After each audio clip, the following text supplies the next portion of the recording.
tinha que esperar 12 anos para ter a concessão, quando a gente sabe que quando tem um político por trás ou quando tem alguém poderoso por trás, em 2 tempos resolve isso. Até porque nós sabemos que a nossa mídia está na mão de 12 famílias aqui no Brasil. 12 famílias tomam conta de nossa mídia. Muito obrigado pela oportunidade. Bom dia.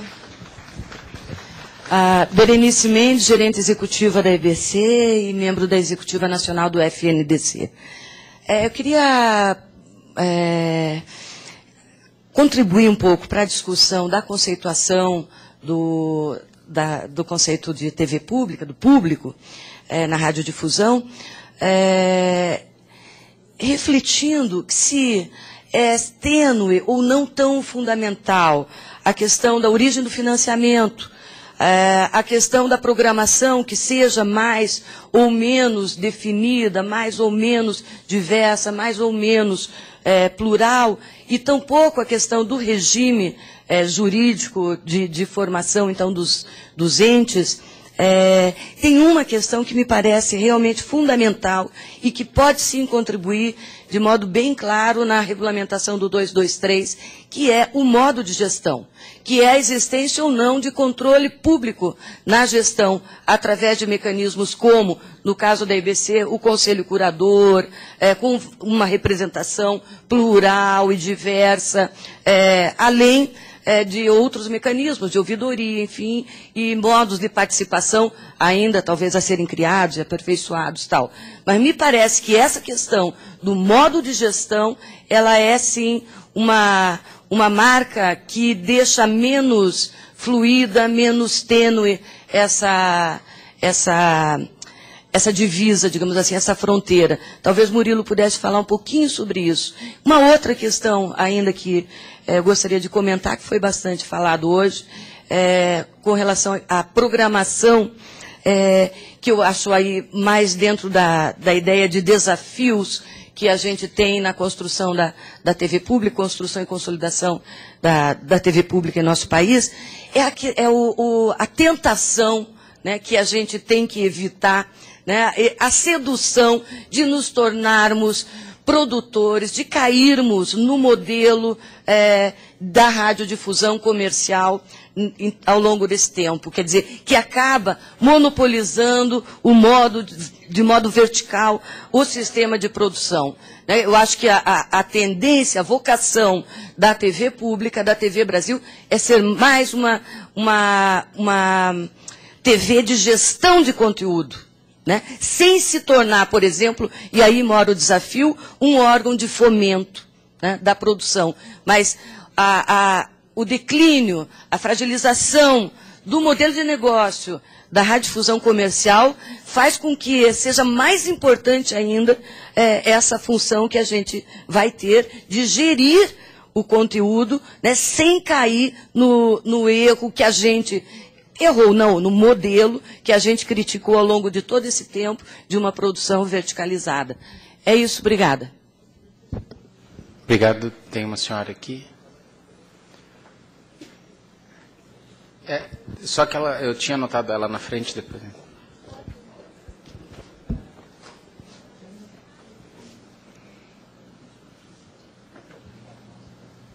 Pois não? Eu?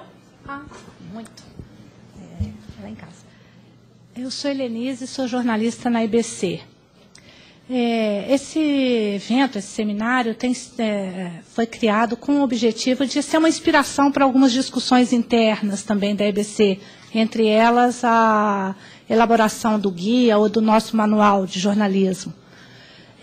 Então, como tocamos na questão do financiamento, e não há dúvida de que financiamento é uma determinante, né, na qualidade e no tipo de conteúdo que se produz, eu queria fazer uma pergunta para os senhores. Considerando que os recursos são finitos e que o jornalismo custa caro, uma das questões que tem sido discutida é a possibilidade, por exemplo, de financiamento de coberturas e de produção de conteúdo jornalístico vindo de setores públicos. Ou seja, financiar séries de matérias, reportagens, documentários, com dinheiro selecionado nas assessorias de comunicação, nas verbas de comunicação. O que vocês acham disso? Murilo, eu vou pegar só mais uma do Soren ali atrás.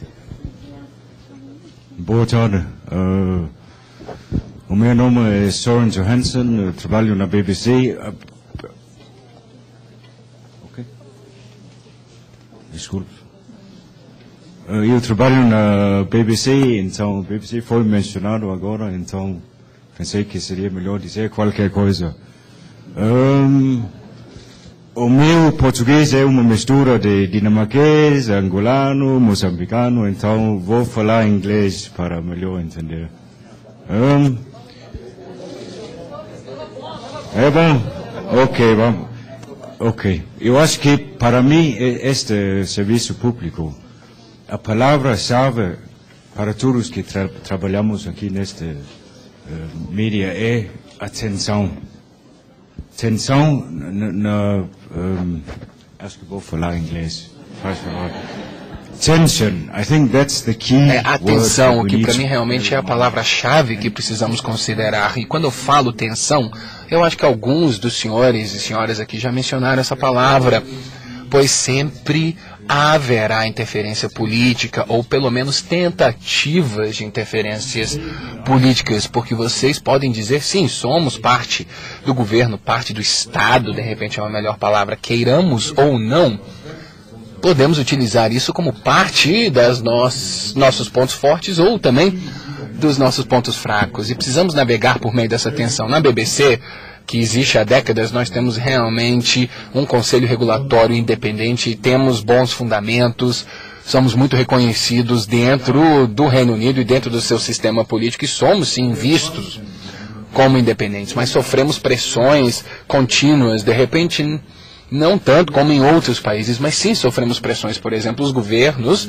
distintos que entram no poder, né? E eu me lembro, bom, vocês provavelmente devem ter lembrado da saga com Tony Blair na última administração, porque devido à nossa cobertura da guerra no Iraque, basicamente falando, houve uma tentativa de mudar o nosso diretor-geral, que é realmente um exemplo muito concreto de como essas pessoas continuam tentando interferir mesmo em uma empresa muito bem estabelecida, e talvez tenhamos mais experiência do que os senhores têm aqui em vários outros países, né? Uma outra questão, uma outra tensão que eu gostaria de mencionar é uma tensão financeira, que também é um ponto forte, uma virtude, mas é também um ponto fraco. Nós somos pagos pelo governo, né, pelo Estado, ou seja, dependemos muito da verba que é transferida dessas entidades. E recentemente, eu acho que todos vocês já devem ter ouvido falar que a BBC recebeu um corte de 16%, que, claro, afeta a nossa linha editorial, afeta o que nós fazemos. Então, queiramos ou não, somos parte do estabelecimento. O que nós precisamos saber é como podemos navegar por essas estruturas. Então, eu digo que sim, é uma luta constante para nos mantermos relevantes. Também podemos dizer que hoje jogamos num campo comercial, pois 50 anos atrás tínhamos a BBC 1. E era isso que as pessoas tinham acesso. Hoje nós temos a Sky News, nós temos a ITV, né, a ITV, enfim, temos vários concorrentes. E dentro deste setor comercial também precisamos provar a nossa relevância, precisamos modernizar, precisamos nos assegurar que continuemos a ser relevantes para a plateia, para o público. E só um exemplo aqui, a Sky News no Reino Unido, no ano passado, conseguiu realmente serem melhor do que nós em relação à cobertura jornalística, o que, né, noticiário. E aí temos a próxima pergunta. As pessoas pagam no Reino Unido para ter a BBC e se não estão nos vendo, qual que é a nossa relevância? Ou seja, precisamos estar ligados, por assim dizer, precisamos nos adaptar a esse mercado que sofre constantes mudanças. A última coisa que eu gostaria de falar também em relação a essa questão da transparência é, estando nessa mistura bastante diferente, que somos financiados pelo povo por meio do governo, mas também precisamos ser viáveis comercialmente falando, precisamos ser 100% transparentes em como nós utilizamos esse orçamento. E mais uma vez, eu não sei se isso aqui está sendo transmitido para todos os locais, mas eu posso dar um exemplo. Ano passado vocês ouviram sobre os escândalos, né, dos nossos parlamentares com os gastos que eles tinham, pois previamente, por lei, eles não precisavam anunciar o que eles estavam gastando, os gastos parlamentares, e o mesmo ocorria para a BBC, os nossos diretores. E o Daily Telegraph, que é um jornal que é do grupo do Rupert Murdoch, ele foi atrás dessa questão, e ali eu acho que nós cometemos um erro. Nós, como BBC, fomos muito lentos em divulgar o que os nossos diretores estavam gastando e recebendo, e mais uma vez recebemos muita pressão, fomos atacados pelo nosso público no Reino Unido. E no cenário internacional, os nossos concorrentes hoje, temos a Al Jazeera, que são muito mais dinâmicas, pelo menos na minha opinião, né? Tem o pessoal no local certo. Eu posso também passar um exemplo aqui, né, das revoltas no Egito, que é algo clássico da BBC, mas devido à nossa política de risco, não nos permitiram ter jornalistas ali na praça. Não sei se vocês perceberam, mas a cobertura jornalística da BBC era sempre em cima de um edifício, enquanto a Al Jazeera tinha um pessoal lá no chão, no meio da praça, se envolvendo, né?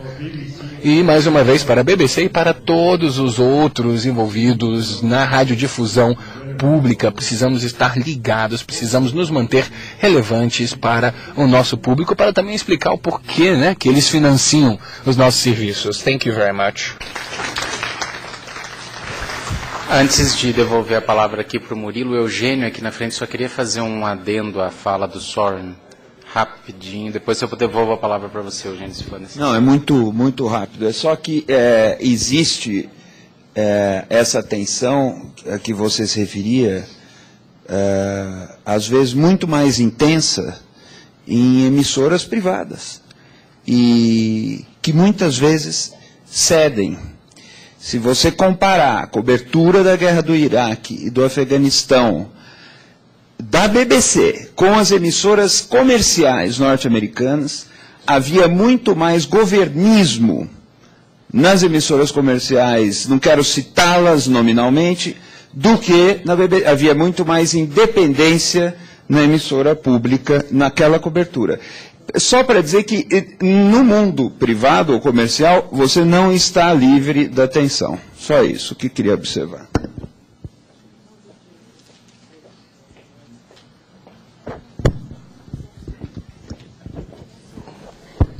Bem, muito rapidamente, sobre a questão da publicidade da TV aberta, quer dizer, cadê o... está lá. É que na minha fala, eu talvez fui sutil demais. Eu disse, está escrito aqui, nada precisamos pagar diretamente a algum prestador de serviço. Eu deixei implícito que é um custo indireto, enfim, não era o caso de eu expor aqui, mas claro que temos todos consciência de que a TV aberta generalista, ela não é de graça, ela há um custo embutido, que é o custo que se paga indiretamente pela publicidade, enfim. E fora a renúncia fiscal pelos horários eleitoral gratuito e tal. Redes sociais... me parece hoje uma espécie de panaceia. Quer dizer, o segundo tema que nós estamos estudando na UNB, lá no nosso grupo, que a gente quer pautar, são as redes sociais. Para mim, é hidra de duas cabeças, pelo menos. Certo? A questão de privacidade, para mim, precede as demais. Essa é a grande questão hoje, é entender assim, o que é que nós estamos dando e recebendo em troca dos nossos dados, enfim, a abertura da nossa privacidade. Quer dizer, isso aí é um baita do negócio, entende? Eu estou falando das redes, seja o Twitter, o Facebook, seja as redes que estão aí. Então, isso é um problema sério que tem que ser estudado na perspectiva da economia política das redes sociais, do que simplesmente achar que rede social resolveu todos os nossos problemas de democracia e tal. Isso é um problema sério, quero deixar claro isso, do meu ponto de vista.